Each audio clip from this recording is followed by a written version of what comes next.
aniga waxaan ay gudoomiyaha ururka haweenka sidayda waxaan diidaa wixii qaldan waxaan qaataa wixii sax annagu waxaan u taaganahay oo maanta ka go'nay oo diidnay xukuumadii axmed maxamed islaam axmed madoobe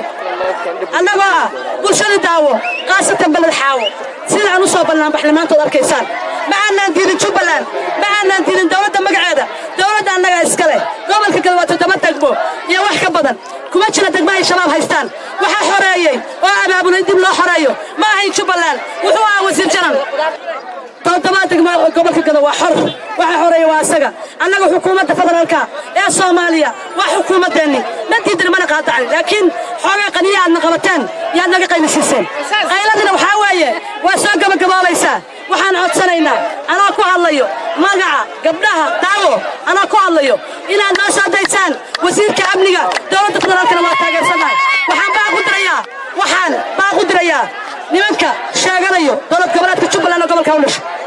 nimanka gobolka u dhashay oo hadda ku sugan magaalada Mandheera yaan baa ku diraya waxaan leeyahay dadkiina soo raaca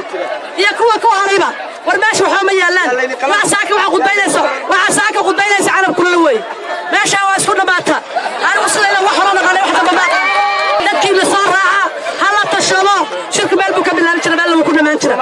waxaan bogaadinaynaa in ummadda ay hore u socoto oo xaqiiqdi aan lahayn oo ka gobol ahaan iyo ka degmo ahaanba aan helno oo ka helno dawladda federaalka Soomaaliya oo hogaamiyo Maxamed Cabdullaahi Farmaajo iyo Prime Ministerkiisa Xasan Cali Khayre doorashada Kismaayo ka dhacday doorasho kama dhicin afduub baa ka dhacay dulmi baa ka dhacay ruwaayadu Axmed Madoobe sameystaa ka dhacay ruwaayada halka ka dhacay doorasho ma ahaan arintaas shacabweynaha gobolka Gada ee Jubbaland iyo dadka Jubbaland oo dhan waxaan ma aragtay raalli ka nahay systemka dawladda federaalka ee wato Axmed Madoobe uu qabsameeyay doorasho ma ahaan waxaa kaloo la hadlayaa mucaaradka Soomaaliyeed waxaad u orodeen oo ansixinaysaan waxaanad ogtiin taas waa laga soo gudbay tiina hadda ka dib fiiriyo marka xalaal rabtiin xalaal ansixinaysaan xalaal rabtiin Soomaa waxaad maalin walba cadaalad taaginteed ka hadlaysiin leedihiin ee arrinta doorashada laga hadlo jadwalka doorashada ma laga hadlo jadwalka doorashada ma saan la yeelo dawladda aniga doorashada ma ka hadasho adiga waxaad samaysaa ku taala Shariif Sheekh Axmed waxaad adiga samaysaa ku horyaano waxaad Jubbaland ka samaysaa ku horyaano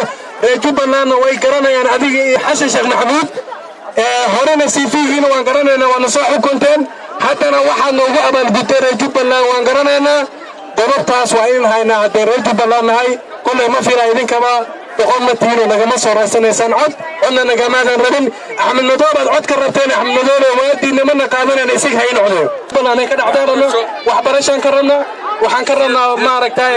caafimaadaan ka rabnaa isboortigaan ka rabnaa garoomo in loo dhisan rabnaa mashaariic dawladda qabato dawladda federaalka deegaankan ka jira ma jiro hal mashruuc oo deegaankan laga qabtay oo hadda aan dawladda ugu mahadnaqayna ma jirto waxaan leenahay caafimaadaan rabnaa waxaan leenahay dhalinyaradan scholarship ay rabaan inay helaan gobolkan ka helaan oo qaranka Soomaaliyeed ka helaan rabnaa waxaan rabnaa wadooyinka la dhiso waxaan rabnaa garoomadii la dhiso caafimaadkii la helo arrimaha bulshada wax laga qabto nadaafadda wax laga qabto caafimaadka wax laga qabto biyaha wax laga qabto degmada Balad Xawo oo 7 kiiloomitir u jiro wariga iyo Damgurceel oo aan wadi marin ayaa biyaha isku mid ka yihiin hadda ma fahanteen Axmed Madoobe wax badan 7 sano ayuu hortaagnaa gobolka Gadana waxba ma soo qabanin iska wadaaya wuxuu qabtay markay dawladda Soomaaliya ay noo timid oo wasiirkeena nagala xirtay oo muddo badan oo xirnaa hal qofna ma soo dirin hal wafti ma imaanin waxaan u sheegaynaa Axmed Madoobe waxaan u sheegaynaa ummadda reer Jubbaland way ku dhibsatay oo ka horbanay aan leenahay dadkii reer Gado ama degmada Balad Xawo ku noolaa waxaa Soomaaliya ka dhalatay dawladda Soomaaliya ka dhalatay waa federalism waa federal madaxweyne leedahay ra'iisul wasaare Prime Minister leedahay waxaa la sameeyay Soomaaliya loo sameeyay gobollo anaga waxaan nahay reer Jubbaland taas ayada waa wax Ilaahay subxaanahu wa ta'ala uu naga dhigay weeye وانا ديغان كنغا إلهي وانا مكانيي الحمد لله رب العالمين waxaan ka soo horjeednay Jubbaland maaha waxaan ka soo horjeednay waxa weeye systemka Axmed Madoobe iyo dawladda hadda oo ismagacaabada xukuumaddiisa anigu waxaan afayeenka ururka degmada Baladxaawo maanta waxaan ku hadlayaa afka haweenka gobolka Gado waxa weeye qaasatan daawo annaga haddaan nahay gobolka Gado hal baan kala hal qof baan nahay waa dad israacsan oo shacab ahaan nahay annaga ururkanaga iyo madax xanuunkanaga waa wasiir jaran nacaybka naguma jiro madaxweyne inaad qaniyada naga fujiso oo wasiirkanaga noo soo dayso si dhabaan kula shaqaynaynaa waa taaganahay qorraxdaas waxaan u taaganahay waa wasiirka madaxweyne waxaan rabnaa si dhaba inaad noo aragto si dhabana inaad noola shaqayso adiga iyo xukuumaddaada waa idin codsanaynaa asalaamu calaykum waraxmatullaahi wabarakaatu shirkan waa shir looga soo horjeedo madaxweyne Axmed Maxamed Islaan